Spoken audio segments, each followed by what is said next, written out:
Like you rightly pointed out, it's not just about idea. A lot of times it's about the execution as well. What we realized at that time was I had just graduated from law school in 2015, and I was consulting few startups, few companies around their trademark prosecution side. So that is where I had actually realized that there's a big bottleneck. We are forced to perform certain tasks which are repetitive, mundane, and to whoever I used to speak, they all were frustrated. So I was just cribbing about this to one of my friends. So he mentioned that let us try to do something around it, and that is where we decided creating something.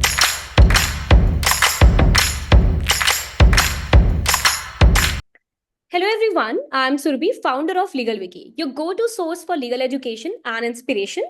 Here we engage with top professionals across the legal industry to bring you valuable insights and guidance. I welcome everyone to our 24th episode of this podcast series, and today I'm thrilled to have Mr. Tushar Bhargava, a founder of MikeLegal, a legal edtech company that helps to automate legal processes. MikeLegal is helping businesses work faster, more efficiently, and more accurately. It's already been used by major players like Reliance Industries, Hero Motors, Airtels, and top law firms like Anand and Anand. One of their latest innovations, an AI-powered chatbot is designed to streamline the drafting of legal agreements. And before starting Mike Legal in 2017, Tushar has also been a co-founder of other companies as well. So a warm welcome to you, Tushar, and thank you for taking the time to join us today. Looking forward to our conversation. Thank you, Surbi. Thank you for inviting. So let's get started and know how AI is reshaping the way lawyers work. Okay, so Tushar, I'll start with a very easy question. So the name Mike Legal, it's been inspired from the popular TV show Suits, right? So what is about Mike's character that made you choose this name for your company? So that's a funny story, actually. Not many people are aware, but when we started Mike Legal, it was around 2017. Suits was at its peak, Yeah. and we had not decided what we'll name the company. But then we were just funnily, that was a joke among us that we'll name it as Mike because the way Mike had the photographic memory, it used to help Harvey Specter. So we thought that, okay, we'll create something like that, that in turn is going to help lawyers. So that is why it just got stuck with us. And then now, 8 years into it, your Mike Legal is still there. Yes, that's cool. I love how you connected a company name to a TV character. Great. So moving further, starting a business is tough, especially finding the right idea and then actually making it work. So what made you realize that Mike Legal was the right fit for the legal industry? So, I mean, like you rightly pointed out, it's not just about idea. A lot of times it's about the execution as well. What we realized at that time was I had just graduated from law school in 2015, and I was consulting few startups, few companies around their trademark prosecution side. So that is where I had actually realized that there's a big bottleneck. We are forced to perform certain tasks which are repetitive, mundane, and to whoever I used to speak, they all were frustrated. So I was just cribbing about this to one of my friends. So he mentioned that let us try to do something around it, and that is where we decided creating something in the trademark space itself. In fact, the first product that we had launched was in the IP suite, which was IP suite. So there, like we took those problems, we sort of created something which we felt is going to help lawyers, and then we reached out to lawyers, we showed them what we've created. Luckily, they gave us the good feedback. There were multiple iterations that we had to do because the way you conceptualize versus how people are using it on their day-to-day life, sometimes there could be a bit of a difference. So we ended up taking their feedbacks, and that is our product kept on evolving. So it was largely around identifying a pain point and then continuously taking the user feedback and then continuously developing on that. Okay. So can you elaborate on what are the services like that Mike Legal offers and who are your main clients, sir? So broadly now, MyClicker is three categories, like products in three different categories. Like I was saying, we had started in the IP suite, which is the trademark prosecution side. So we have automated that entire process. The second broader category is in the contract space. There, unlike other companies, we are not doing CLM. But what we have done is we have picked up proofreading and formatting as a pain point. So we created a MikeDoc review product. And then we have also launched a legal AI assistant, which is MikeDoc Chat, where you can simply upload any document and you can ask questions around it. The third category in which we've again recently forayed into is the litigation management. So now we've also started focusing on bringing all activities that as a legal team you would end up spending time on, be it trademark, contract, litigation, everything in one single platform. So that is the reason why we have recently launched the litigation management software as well. So these are the three broader categories of the products that we have. Okay, that's great. So what are the strategies do you use to acquire clients, sir? And who are mostly your clients, sir? They are non-lawyers also, right? No, no. So, but I mean, we have mix of law firms as well as corporates. Hmm. If we talk about law firms, almost all major tier one law firms like CAM, SAM, Ketan and Co, Luthra, Anand and Anand, in some capacity, they are using one or the other product of ours. In terms of corporates, we have almost all major pharmaceutical uh, com- uh, companies like Reliance Industries, TVS, all these major companies are using one or the other offerings of ours. In terms of how we are able to acquire it, we've been hard on reaching out to the concerned person, who would be the decision maker in the organization, and then showing them what the product is capable of, telling them the direct impact that they will be able to bring into their team. And luckily that has been working for us. And another major uh, thing for us has been the recommendations given by our existing users. So we have, like by God's grace, I mean, we have a lot of our clients who have, referred to their colleagues, their friends, and, people have picked up our product. So that has really worked for us. That's great. So now there are more companies entering into the legal tech space these days, right? So with all this competition, how do you differentiate Mike Legal? I mean, with respect to the competition, legal tech is a huge, huge space. If you will look at just the legal market, like you will see lawyers specializing in commercial law, criminal law, civil law. There's so many things that are there, and each practice has its own things where things can be improved upon. There are certain inefficiencies, you can say, or certain better processes can be adopted. So, I mean, the market is huge. Everyone is trying to solve a different product. Even like you will see a lot of companies into the similar product. Like this also gives you a competitive a healthy competition is required, because then you don't feel stagnant. Like you're always on your toes thinking that, okay, what extra can I do, what better I'll be able to bring into this particular product. And that is where you also improve. So competition definitely helps, not just the end consumer, because they get the variety, there's no monopoly, they know that, okay, they have an alternate in case the service is not that great. So it works for, like, I personally feel that it is good for both the parties, not just the legal tech companies, but as well as the the end buyers that would be there. Perfect, perfect. So now with the integration of AI platforms into the legal sector, what significant changes do you foresee for the legal community? What do you think? I, I think lawyers in general are like known to have worst possible work-life balance. Correct. So my take is that technology is going to help them at least maintain a part of the work-life balance.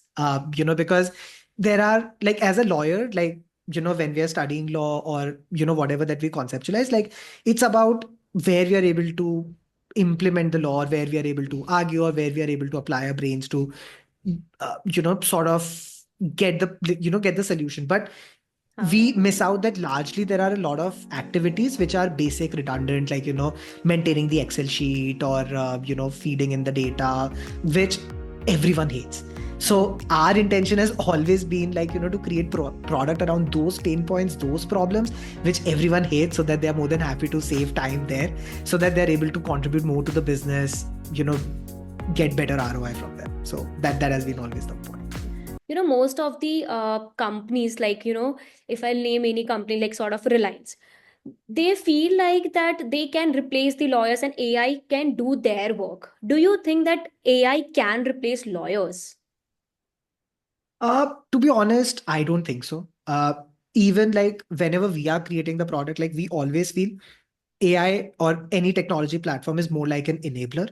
So whatever things that we are providing, we are sort of allowing lawyers to get to a decision, not just with more data points, but faster as well. But ultimately, lawyer being the expert, knowing the knowing the case well, or knowing whatever needs to be done in that use case scenario, like they are the best judge. They would know better than any third party tool that may be there. So our intention is always, it has always been like, to create something to help lawyers rather than to replace them. And I personally feel like lawyers, like it's nowhere close. Like they It's can feel not safe. possible. It's not possible.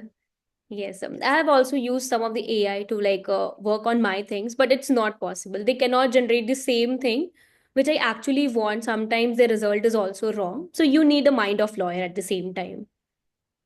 Correct. You need someone to review, and at the same time, in the business, like the use case may be completely different. Like for the same aspect, like Reliance may have a separate requirement, whereas say Aditya Birla might have some other requirement. So depending on the business use case, also a lot of times situation varies, even though the facts are more or less the same. So that is where using technology is a bit challenging, at least for now. Correct. So can you share a success story where Mike Legal significantly improved efficiency of your client? So we've done a bunch of case studies with different set of clients. One case study that we've done, like one of the very first case study that we had done was with a law firm called Chanda and Chanda. They had mentioned, they were able to save as much as 70% of their time on, certain processes of the trademark prosecution. Recently, that particular case study with Chanda and Chanda, we had done it for IP tool of ours. Recently, we've also done case study with Khitan and Co. This case study we had done for the contract review tool. So there they had mentioned that, when they were proofreading, because most of the time the contract proofreading is being done at the end, or like, when deadline is there on our head. So they mentioned that the turnaround time reduced, the time that they were spending, or there were certain inconsistencies that otherwise were very difficult to identify. Those started to getting picked up pretty soon. So we've uh, we've seen multiple use cases. We have published a lot of case studies on our website as well, where people have sort of quantified the amount of impact that they had seen with respect to the MikeLegal products. That's great. So, Tushar, you have been a founder of three companies. So, what were some of the biggest challenges you faced while building these startups? And what lessons would you like to share with budding entrepreneurs? I mean, I had started few other companies. One of the company was when I was in college. I mean, for entrepreneurs, the message would be very easy. Like, it's a lot of times, like in the beginning, like you had mentioned, a lot of times it's not about the idea, but it's about the execution. Like, how you end up executing it. Like, people will have, like, multiple people can have same ideas, but at the end of the day, it's about how better you are able to implement, what is the distinguishing factor that you're able to bring into the table, and how you are able to make it scalable. So that at the end of the day becomes the most important part. So, if people will focus more on getting the validation as soon as possible and then doubling down on the feedback that they are getting, then then sky's the limit. Perfect. So that's it, Tushar. But there's one more thing. Let's end this session with a fun rapid fire round. So I will be asking you five quick questions to get to know more about you. So are you ready? Oh, Okay. So the sure, sure. first question, what do you prefer, book or podcast? Podcast. Podcast. So any recommendation would you like to give? I love Business Wars. Like, it gives you insight about a lot of businesses. That is a good podcast. Other than that, there is one podcast, How I Built It. That is also very good. It gives you insight about a lot of founders or a lot of companies that are very well known. So these two are my go-to podcasts. Great. So one legal skill every lawyer should master. Uh, Working under pressure, because most of the time we are on deadline, or there's something else. So working under pressure is the most important thing, I feel. Correct. So, from your experience, one piece of advice for law students, sir. Explore. More you explore because, now things have changed a lot. It's not like there's only either you can go to litigation, like, join a practice firm, or you come into the in-house counsel, like, join the corporate role. Now, there are so many things that you can do. Most of the times it could be completely where law is not related at all. uh, in college, like you have the liberty to explore, do things, see what you're liking, what you're not, and then decide where you want to work. So law school, I feel, is the best time to explore. Perfect. So, any entrepreneur you follow? Not on top of my mind, not really. Okay. Last question, a lawyer that you look up to. I mean, there are a lot. I mean, it depends where you look at. I mean, the perspective. If you will see Harish Salve, there are so many stalwarts who have done great things in the practice, whereas there are a lot of in-house counsels whom I keep on meeting and see the kind of change that they've made. I mean, even though they're not like they've not marketed themselves or it's not out there, like the kind of changes that they've brought, but knowing someone who has sort of changed the processes, made it more efficient, like those are the kind of things that I really like. So I mean, I would say there's no one answer per se, but then I mean, you meet people and you realize, like, people who are doing a lot for their organization, changing things, bringing more ideas. So I would say that, yeah. That's great. So thank you for being a great sport, Tushar. So that's it for today's episode. A big thank you once again for sharing his valuable insights and experience. I'm sure this will be incredibly helpful for us aspiring to start their entrepreneurial journey. And to our listener, thank you for watching. If you enjoyed this episode, please like, share, and subscribe to our channel LegalWiki. Feel free to leave a comment if you have any questions from us. So thank you, Tushar. Thank you so much, Survi. Yeah. Thank you for inviting me.